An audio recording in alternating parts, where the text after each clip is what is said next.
John Gretton Jocko Willink Jr. is a former US Navy SEALs commander who earned bronze and silver stars for serving his country in Iraq and other places. Many millions now know him as an author, an entrepreneur, and a doyen of discipline. Legions listen to his podcast on leadership.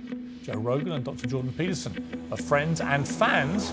Well, brace yourselves, because Jocko Willink today is going uncensored. If you're arrogant and you think, oh, nothing will ever happen, we're more than prepared to do this, well, then you might cut corners. Then you might not train as hard. Then you might not prepare as well. I was never in a situation where I was sitting there having my life flash before my eyes. I was always sitting there trying to figure out what our next move was going to be. How do you deal with death? Are you an emotional guy? What's your view of Tate? When was the last time you cried? What do you think of Putin?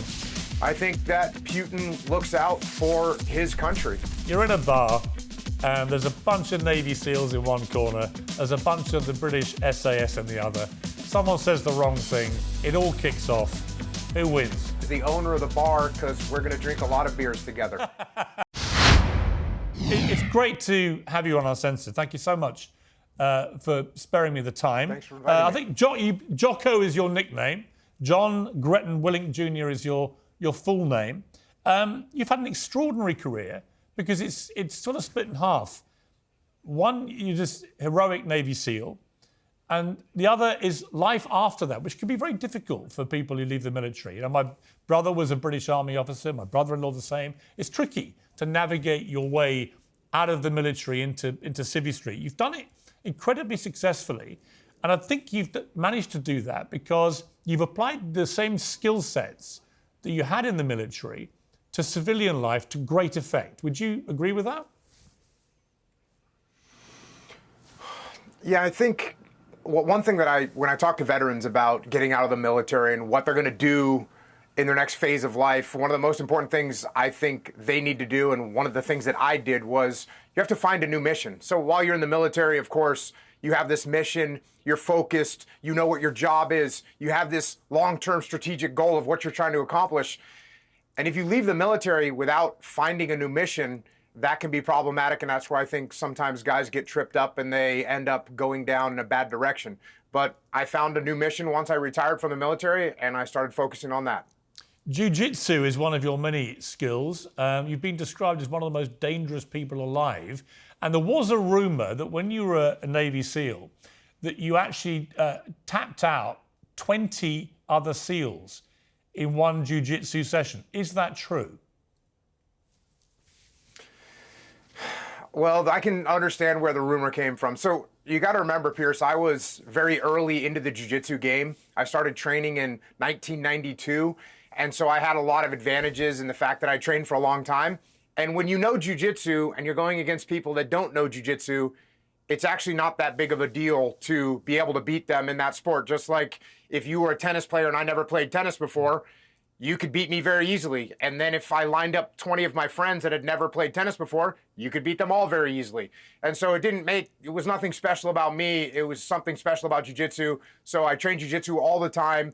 And when I was in a platoon, I would train with the guys that didn't know anything. And yes, I'd be able to beat them. But again, it wasn't because I was tough. It was just because I knew Jiu-Jitsu and they didn't. We're talking about not just average people. These are other Navy SEALs. These are the most strong, highly disciplined, aggressive warriors in the world, and you're just taking them down like ninepins. Well, again, if you played me in tennis and you played tennis your whole life and I'd never played before, it wouldn't matter how big and strong and tough I was, you would obliterate me in the game of tennis. So Jiu-Jitsu is the same thing. It's a skill that you can learn. There's techniques, there's moves, and if you don't know the techniques, you're going to get beat by people that do know the techniques. So again, it was nothing about me being special. It's just that I happen to have been lucky enough to have trained Jiu-Jitsu for a while before I was in that platoon training with those guys. Jocko, you did a TED Talk where you talked very movingly about a friendly fire incident in Iraq. And you talked about accountability there, where you went round a room of other SEALs and other people who've been taking part and asked them who's to blame for what happened, for this disaster which happened, which was a friendly fire. And everyone wanted to accept responsibility, all the other SEALs you talked to. But you wouldn't let them. in the end, you took responsibility yourself because you were the commanding officer. And I thought that was a great illustration of what real leadership is. But I was also impressed that so many of your team were prepared to put their hands up and also take responsibility. How important is that to any team, that you have a guy at the top prepared to put his hand up on their behalf and say, I'm the guy at the top, the buck stops with me, but also to have people strong-minded enough below you who also are prepared to admit when they get something wrong? That's absolutely critical for any winning team to have that attitude. And let me tell you what the opposite example is. The opposite example is where someone in a leadership position, instead of taking ownership when something goes wrong, they start pointing the fingers at other people and blaming them. You didn't do your part of the job. This was your fault. And what that causes the other people on the team to get defensive. And when those people start to get defensive because they're being blamed, they point their finger to someone else. And then that person points their finger at someone else. And what you end up with is a team where everyone on the team is pointing their fingers at each other. They're blaming each other. No one is actually taking any ownership of the problems, and therefore the problems never get solved. So the opposite of that is when the leader does step up and take accountability and take ownership when things go wrong. And that is actually also contagious, and it allows other people to say, no, boss, actually, this is what I could have done better. This is what I could have done different. And then you end up with an entire team where everyone on the team is looking at a problem and trying to see what they could do to prevent that problem from happening again.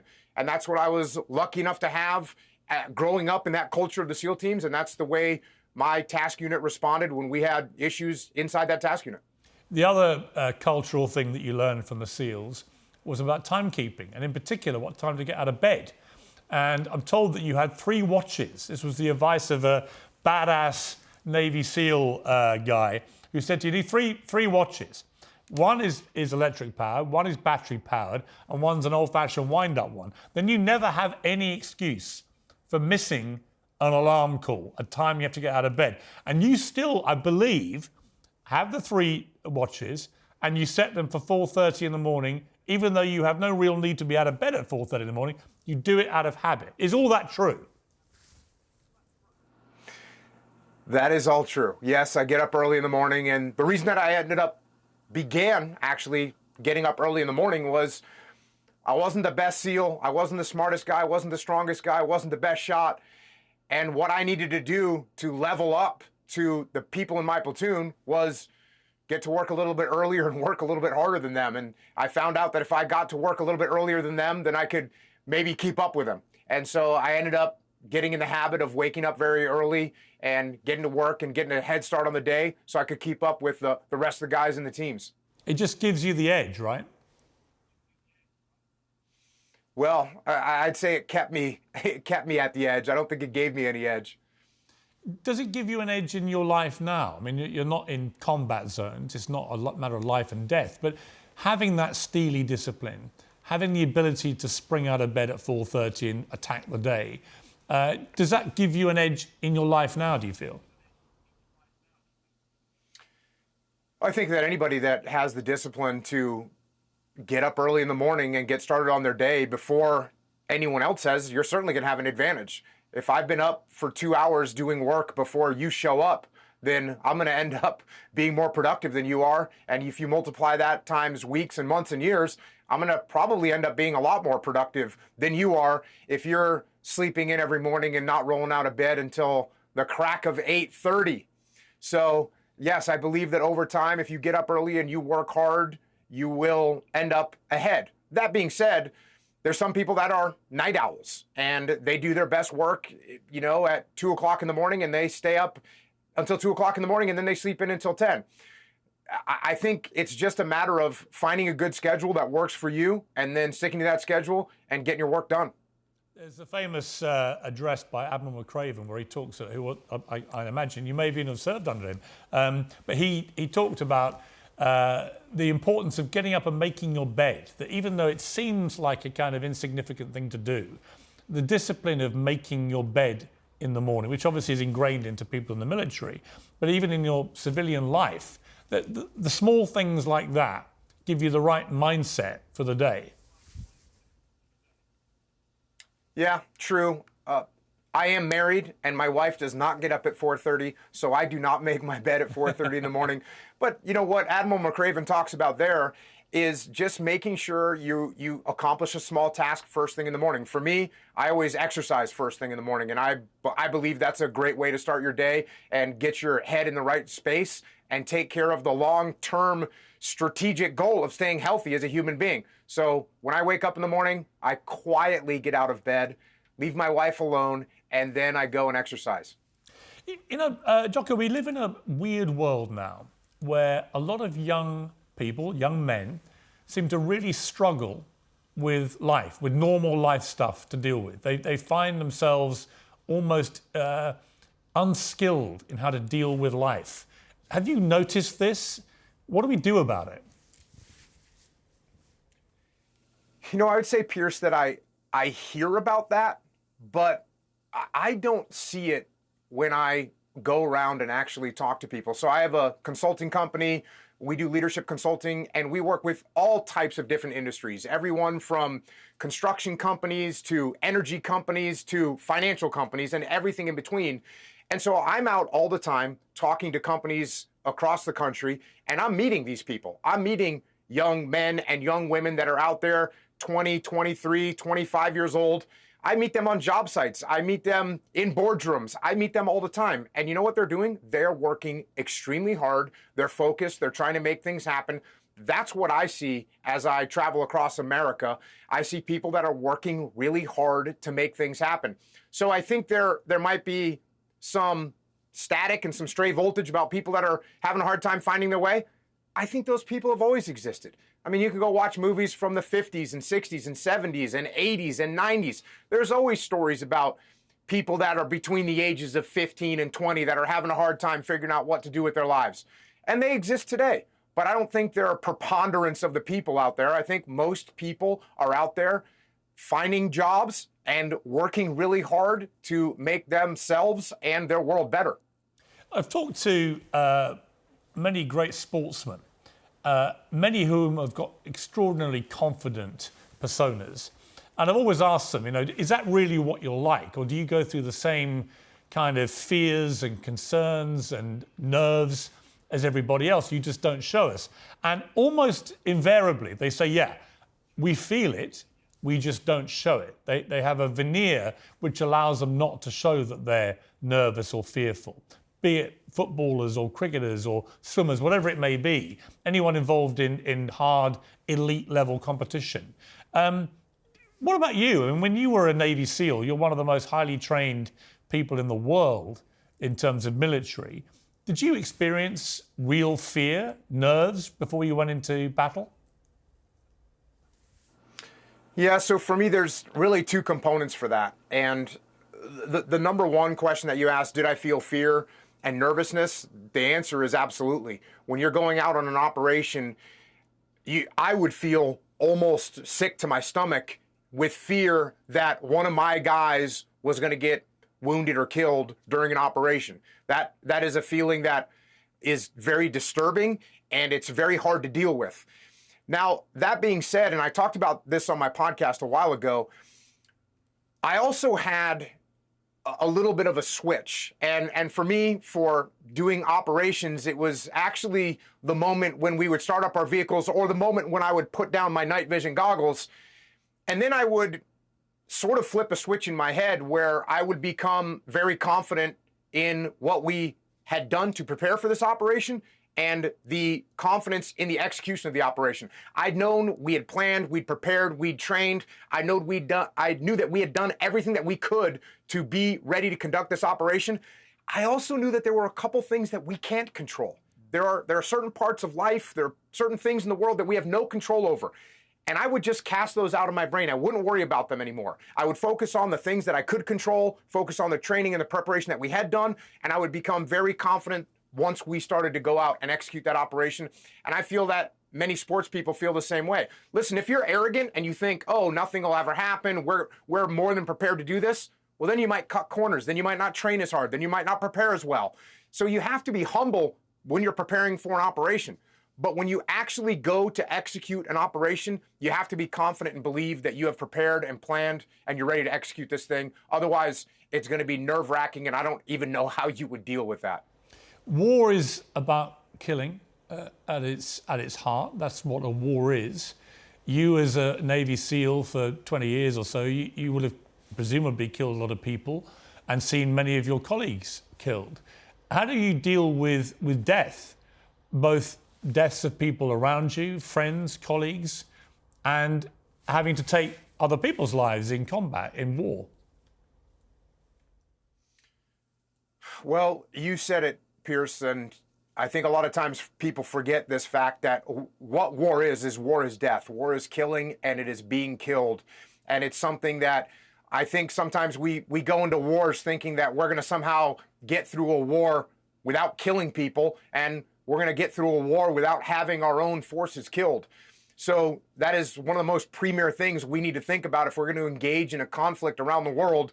You've got to go into that with the will to go out there and kill the enemy. You also have to recognize the fact that going into a combat situation, there is a high probability, if not an absolute certainty, that civilians are going to be killed as well. And you've got to have that understanding that there's nothing that you can do that's going to prevent your own forces from being killed. That's what war is. So war is death, and when you're in war, you're going to deal with death. Unfortunately, I did lose my own guys. I lost many friends over the 2 decades of war that we fought, and it is a terrible thing to have to deal with. I did start to recognize a pattern when it came to dealing with death. And that is the initial shockwave of, oh, I've lost one of my friends, one of my brothers. And it's a horrible, gut-wrenching feeling. And it's really waves of emotions that are going to hit you that are going to be very difficult to control, which is not something you're used to as a grown adult, having emotions hit you that you're not able to control. And sometimes that can be very scary for people because all of a sudden, for the first time in many years, they're in scenarios where they're getting emotional and they can't control their emotions. Now, what I learned over time was those emotions will eventually start to dissipate. And the waves of emotion will become less frequent, and they will also become less powerful over time. And there's nothing wrong with that. I think sometimes people feel, oh, I don't feel as emotional as I used to. Am I a bad person? No, you're not a bad person. You're just learning to get through the loss of one of your friends. So I unfortunately experienced this many times, these waves of emotion that hit when you first lose someone in combat, and then feeling those waves dissipate over time. And I think that's actually what's supposed to happen. And I think when people are struggling with loss, which everyone's going to experience loss in their lives. I mean, that's what's going to happen. If you're going to lose people that you love, family, friends, it's going to happen. And what you have to recognize is that those terrible emotions that you feel at first, they're going to dissipate over time, and that's okay. And you also have to recognize that it's not a good idea to dwell in the past, to constantly think about this loss that you've suffered. Instead, you have to remember the people that you've lost, but you have to move forward. You have to move forward with your life. I can guarantee you right now, the friends and brothers that I lost, the absolute last thing that they would want me to do would be to sit around for the rest of my life and mourn for their loss. In fact, the absolute opposite is true. What they would want me to do would be to go out and live the best possible life I can, and that's what I try and do. What was the closest you came to being killed in action? Probably just getting hit with mortars or just getting hit by machine gun fire. I mean, you're out. The last deployment I did was in the Battle of Ramadi in 2006, and when you're out in the street, you're going to hear rounds going over your head. I had mortars hit very close to me and kill people that were in my proximity. So probably those situations. What goes through your mind? I mean, does anything, obviously you're involved in combat, it's different to I guess, civilians having near-death experience, but people often talk about, the life flashes before them. Did you ever have that? No, I never really had my life flash before my eyes. What you're focused on in those situations is you're focused on doing your job. And you're focused on, hey, where am I going to maneuver my troops to? Hey, is everyone else okay? Hey, did I get a head count to make sure no one got hit? Those are the things you're focused on when you're in combat. I was never in a situation where I was sitting there having my life flash before my eyes. I was always sitting there trying to figure out what our next move was going to be. Do you sleep well? Or, I hear from many ex-servicemen, they find just sleep hard. That a lot of stuff comes back at night. I have some dreams that are maybe not the most pleasant dreams to have, but I wake up, shake it off, and try and go back to sleep. How easy is that? Sometimes it's a little tricky, but I think more of the time when I can't sleep, it's just because I'm focused on the things I want to do, the places I want to go, the things that I have to do. That's what I think about. I'm not dwelling on the past or dwelling on situations that are no longer under my control. I can't imagine anyone would be this stupid, but does anyone ever try and pick a fight with you? I haven't had anybody try and pick a fight with me in quite some time. And it wouldn't end well for them, would it?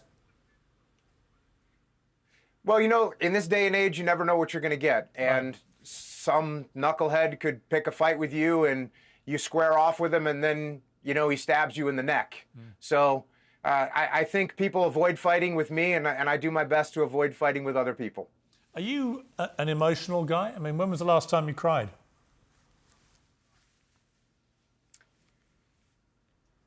I would say the last time I cried is the last funeral that I went to for one of my friends. And then, as I said, there's waves of emotion that I can get hit with. I talk about the fact that sometimes when I hear the national anthem of the United States of America, sometimes that brings tears to my eyes. I have a lot of memories of the sacrifices that have been made for that flag. And so sometimes when I hear the national anthem at a sporting event, I'll get a tear in my eye. And so, am I an emotional person? I can tell you that I don't make decisions based on emotions. I put the emotions into the calculus of decision making, but I don't make decisions based on my emotions. But am I an emotional person? Do I cry? Yeah. There's a lot of role models out there for young men in particular. Jordan Peterson, Joe Rogan, too. Andrew Tate is another one. What's your view of Tate? Do you think he's a force for good or not? I actually have not met him before. I've met Jordan Peterson many times. I've met Joe Rogan many times. And both those guys, when people ask me about what they're like, I can tell you that what they're like is what you see. And they both are very helpful, very positive people with great input for other people to follow. But I've never met Andrew Tate before. I know who he is, but I've never met him before. And so I couldn't really assess what his situation is. I know there's some level of controversy around him, but I don't know enough about it that I could fairly assess whether he is a force for good or not. I don't know enough about him. We're obviously heading towards a big election in America. What's your view about the state of your country at the moment? Well, again, Piers, luckily for me, I have the opportunity to travel around the country and I meet people all the time. And when I travel around the country and I meet people and I talk to people, sure, are there some fringe people that want to talk about politics and are extremely passionate, even borderline totally insane because of politics? Yes, there are those people. They do exist in America, and those are the ones that are the loudest, especially on social media. But when I go out and travel the land and interact with people, what we talk about is how to move forward, how to improve their business, how to improve their profitability, how to take care of their workers, how to grow. That's what people talk about with me.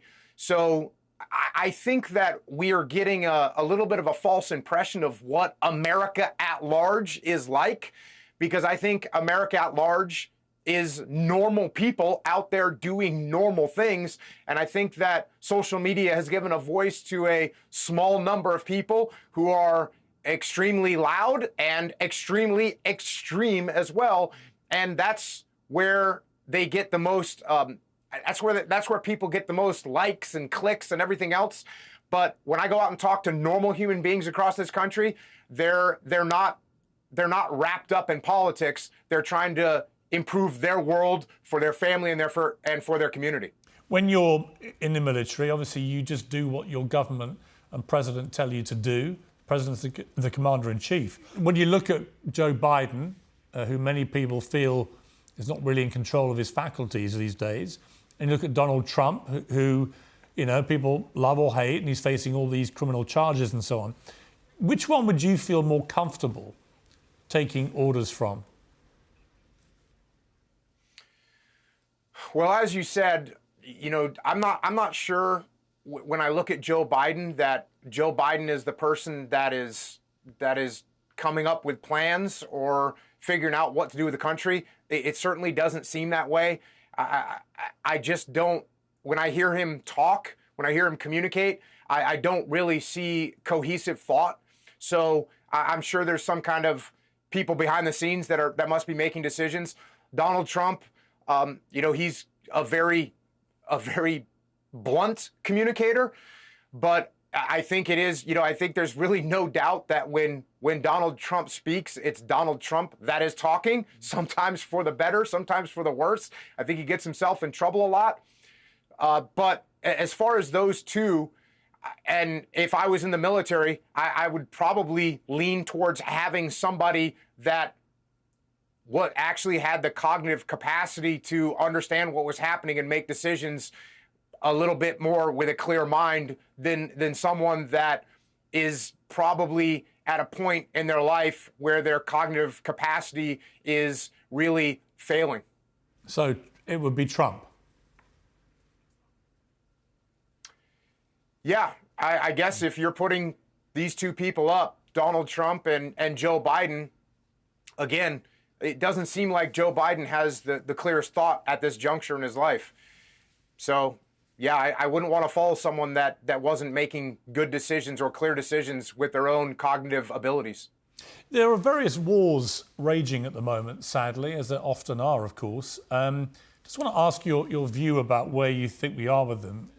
Obviously, Russia's invasion of Ukraine, it's been 2 years now. There's a growing belief in some quarters that Ukraine can't beat Russia and should do some kind of deal where they would let Putin keep the land he grabbed. Seems to me it flies in the face of what most Americans historically would have thought about what you should do with a Russian dictator. That if a Russian dictator invades a sovereign democratic country and takes a lot of land, it's the duty of the West, to stop him, not just let him take what he wants. Where do you sit? Well, when you say the duty of the West, does that mean we send American men and women over there to fight against the Russians? Is that what you're talking about doing? I would say you ramp up sending the Ukrainians the military hardware they would need to actually repel the Russians. Well, I think you're going to have to try and figure out a better solution than just sending everyone into a bloodbath to get killed. This war has been really vicious, and I think at a certain point, this is a war of attrition. This isn't maneuver warfare. It's not guerrilla warfare. The way the Ukrainians are fighting this, it's attrition warfare, and it's a huge population of Russia against a smaller population of Ukraine, and they're going to run out of people. So supplying people with weapons, although that can bolster them up for a time period, eventually you've got to figure out some kind of a rational solution where you can bring about peace and make some kind of a compromise so that we can stop killing each other. What do you think of Putin? I think that Putin looks out for his country, and I think that that is what he's going to continue to do. I think that he probably is a little bit on his back feet or on his heels a bit, because I think this invasion of Ukraine ended up being a lot harder than he thought it was going to be. And I doubt he's willing to sacrifice that many more people. So I think, given the right circumstances, he could come to the table to negotiate some kind of peace there. And when you look at the situation with Israel and their war with Hamas, and in particular the collateral damage of so many civilians, particularly children, getting killed in the process of trying to eliminate Hamas, what do you feel about that from a moral perspective? As a former SEAL, do you think it's a fair fight, what's happening there? Do I think it's a fair fight that's happening in Gaza at this time? Yeah.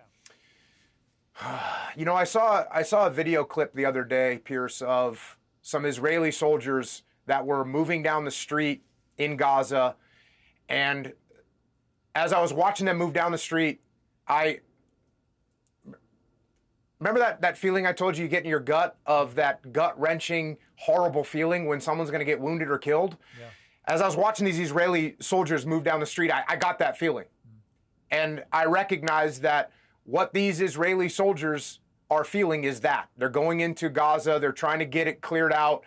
And what's interesting about Israel is the government officials, the leaders of Israel, they've had that feeling as well. I know what that feeling is, but the leaders of Israel know what that feeling is as well. And so they don't want to put their troops into that situation. It's not worth it to them. And so what are they doing? They're being very heavy-handed with airstrikes. And there's a ton of collateral damage. And I think their feeling is, hey, we are willing to do some collateral damage to protect our people. And I think that's why you're getting this amount of collateral damage. And I think that once Israel gets to a point where they feel like Hamas has been significantly neutralized, I think they're going to put the brakes on, and I think they're going to do their best to try and bring back some level of humanity to Gaza. Will it be too late at that point? I'm not sure. This is the horrible thing about war, is the only thing that explains what will happen at the end of a war is what happens at the end of a war. The people of Gaza, how are they going to react? How are they going to settle in if all of a sudden Israel starts trying to help them rebuild? Have they been battered to a point where they won't ever accept that type of situation? Or have they been battered to a point where they say, you know what, we've had enough. We don't want Hamas here. We want to live normal lives. Let's cooperate. How is that going to end up, Piers? I do not know. It's a mess, isn't it? I mean, in terms of that whole region, this is a real mess. Yeah, it's very unpredictable. It's very unpredictable, and especially for us sitting on the outside, as the whole world sitting on the outside, trying to look at it and trying to understand the propaganda from both sides, trying to decipher what all that means is very difficult. And as you said, it's a mess. Jocko, we've had a fascinating conversation. I want to just end with some stuff about you. I know you've been married to your wife, Helena, for a long time. You have 4 children. It can be very difficult to juggle being a Navy SEAL with love and marriage and kids and everything. How successful have you been at that, do you think? Well, I've been married for, I think, 27 years. I have 4 kids. They're all great kids. And, you know, the credit goes obviously to my wife. She was the one that was sitting at home taking care of the kids when I was on deployment. She was, you know, getting the water heater repaired, getting the oil changed in the cars. She was handling all the finances, and she was raising all those kids at the same time while I was on deployment. Quite frankly, when I was on deployment, I wasn't thinking about my wife. I wasn't thinking about my kids. I was thinking about my men. I was thinking about our mission. So the credit goes to my wife, who is a saint. What's the secret of an enduring marriage, do you think? You know, when people ask me about the qualities of my wife, I always say that she was and is emotionally independent. So she wasn't relying on me to make her feel good or to prop her up every day. She was emotionally independent. She was working on her own world. She was planning out what she was going to do with the kids every day. She didn't rely on me for support. In fact, the opposite. She was supporting me, supporting my career while she was raising those kids. So if you want to have a long-lasting marriage, look for an awesome partner that is going to be complementary to you and the way you live. And it's the same thing with any leadership team. You know, if I'm good at coming up with a plan, but I'm not good at articulating the plan, and Piers, you're really articulate, well, we would be a good leadership team because I could come up with a good plan and then you could articulate it to the troops. So I think it's very important in any leadership team, including a marriage, to make sure that you come up and you find people that are complementary to your own lacking areas. So whereas, for instance, I wasn't always the most concerned about our finances. But my wife was absolutely focused on our finances, and she paid every bill on time and took care of the bank account and all that, and I never even thought about it. So having someone that's complementary to who you are is a very important part of a good marriage. You've also been seen hanging around with the Hollywood actor Chris Pratt, and in fact also his father-in-law, Arnold Schwarzenegger, and the internet has turned you into a superstar. And likened you in memes to Chuck Norris back in the 2000s. I think we've got some examples here of the memes. When Jocko speaks, deaf people listen. There's one here. You must be aware of these. Are you enjoying your celebrity status, Jocko? Or do you find it slightly uncomfortable? Yeah, well, I certainly not a celebrity by any means, and the internet and memes are very funny, and my kids especially find a good time in sending me memes and making fun of me along with the rest of the internet. So it's all good. And yeah, Chris Pratt, great guy, really patriotic guy, and just had Arnold Schwarzenegger on my podcast and hearing his story, what he went through as a kid, growing up and doing what he did, a very powerful story as well. Yeah, absolutely. He's a fascinating character, Schwarzenegger. If there was a movie about your life, and there probably will be, let's be honest, who would you like to play you?